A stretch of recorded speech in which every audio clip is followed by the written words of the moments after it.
съвместната политическа декларация от страна на всички които отговаряли за да гарантират подходящи и благоприятни бъдещи отношения с Европейския съюз. Председателят на Европейския съвет Доналд Туск препоръча на лидерите да подкрепят предлаганото от Мей споразумение.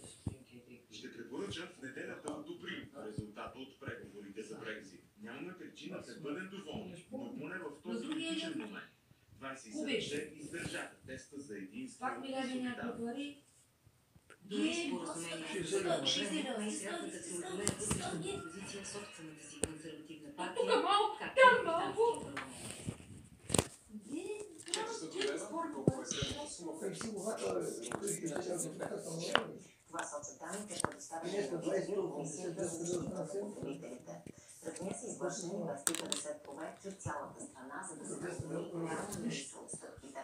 Установени са 15 нарушения. Повечето от тях търговците анонсират голям процент на нарушения, но се оказва, че той важи едва за няколко стоки. По данни на една за най-големите сайтове за онлайн пазаруване у нас, само през първата година на черния петък българите са похарчили около 20%. Най-търсените стоки са домашни електроуреди, детски играчки и косметични продукти. Проверки в автосервизите в София срещу нерегламентираното горене на автомобилни гуми. Акцията за резултатното решение на новите зелени бяха частици на територията на Столичната община. До този момент са проверени 700 милиона и са съставени актове за изхвърляне на гуми на обществени места. Инструкции са изпратили собствениците на обекта, като са сключени договор с фирма, която да отговаря за извозването на отпадъците. 34 са местата в София, където са изхвърлят старите си гуми. Информацията за тях достъпна на сайта на Столичния инспекторат.